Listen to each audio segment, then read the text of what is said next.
Hello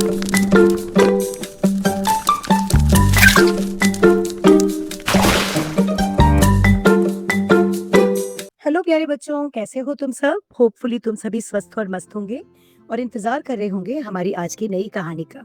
तो बिना देर करे शुरू करते हैं आज की कहानी। एक छोटे से स्कूल में एक बुजुर्ग शिक्षिका थी। उम्र भले ही ढल चुकी थी, लेकिन उनकी पढ़ाई का अंदाज ऐसा था कि पढ़ाई बच्चों के लिए बोझ नहीं बल्कि एक आनंद बन जाती थी। उनकी क्लास में हंसी, जिज्ञासा और सीखने की चमक हमेशा बनी रहती थी, इसलिए हर बच्चा उन्हें दिल से चाहता था। उनकी एक खास आदत थी, वो सिर्फ स्कूल में ही नहीं बल्कि जरूरतमंद बच्चों को स्कूल के बाद भी पढ़ाती थी, बिना किसी फीस के। उन्हीं बच्चों में से एक गरीब बच्ची भी थी जो उनसे बहुत ज्यादा जुड़ गई थी। वो मैम को सिर्फ टीचर नहीं बल्कि अपना सहारा मानती थी। एक दिन उस बच्ची ने देखा कि मैम अक्सर स्कूल के पीछे लगे बड़े बड़े पेड़ों को चुपचाप निहारती रहती हैं। उसके मन में सवाल उठा, मैम इन पेड़ों को इतने ध्यान से क्यों देखती हैं? जिज्ञासा शांत करने के लिए उसने स्कूल के चपरासी से पूछा। चपरासी मुस्कुराया और बोला, ये पेड़ साधारण नहीं है, ये यादें हैं, साल 2015 के बैच की। हर बच्चे ने मैम को एक पौधा गिफ्ट किया था। मैम ने उन बच्चों के साथ मिलकर इन्हें यहाँ लगाया। अब ये पौधे बड़े होकर पेड़ बन गए हैं, जैसे वो बच्चे बड़े हो गए होंगे। बच्चे ने फिर पूछा, तो मैम इतनी उदास क्यों रहती हैं?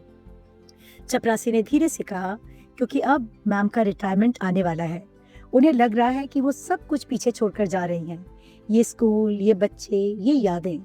ये सुनते ही बच्ची का दिल भर आया। उसे याद आया वो कई बार मैम से कह चुकी थी कि वह उन्हें गुरु दक्षिणा देना चाहती है, लेकिन हर बार मैम मुस्कुराकर कहती थी, वक्त आने पर दे देना। और अब वही वक्त आ गया था। रिटायरमेंट का दिन आ गया। स्कूल में एक छोटा सा कार्यक्रम रखा गया था। मैम मंच पर बैठी थीं, लेकिन उनकी नजरें बार बार पीछे के पेड़ों की ओर जा रही थी, जैसे कि वो अपनी यादों को आखिरी बार देख रही हों। तभी अचानक कुछ अजीब हुआ। एक एक करके हर पेड़ के पीछे से एक युवा निकलने लगा। मैम चौंक गई। वो समझ नहीं पा रही थी ये सब कौन है। तभी एक युवक बोला, आगे बढ़ा और बोला, मैम मैं रोल नंबर 23, 2015 के बैच से। दूसरा बोला, मैम मैं रोल नंबर 11, अजय। फिर एक एक करके सभी ने अपना नाम और रोल नंबर बताया। मैम की आंखें चमक उठी, उनका चेहरा खिल गया। अरे ये तो मेरे बच्चे हैं। ये वही बच्चे हैं जिन्होंने सालों पहले उन पेड़ों को लगाया था। अब वो बड़े हो चुके थे, कोई डॉक्टर, कोई इंजीनियर, कोई शिक्षक, लेकिन सबके दिल में अपने गुरु के लिए वही प्यार था। सबने एक साथ झुककर मैम को प्रणाम किया।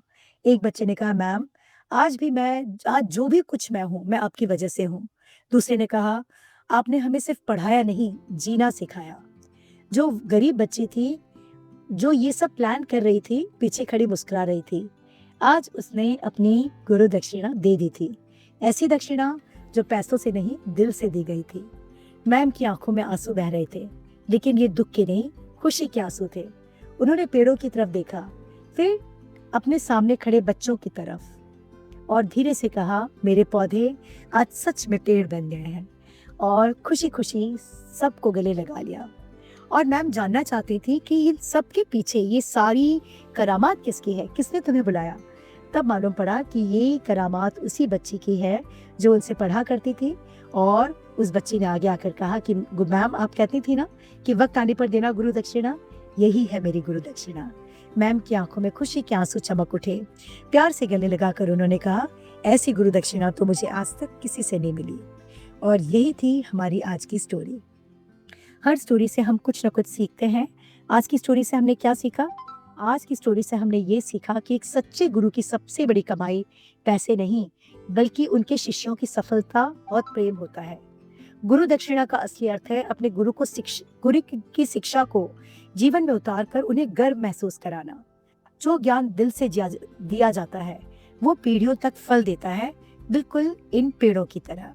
यही थी सीख जो हमने आज की स्टोरी से सीखी। होपफुली ये स्टोरी आपको पसंद आई होगी। इस स्टोरी को अपने friends, relatives, neighbours, cousin, school friends सबके साथ शेयर करना मत भूलना।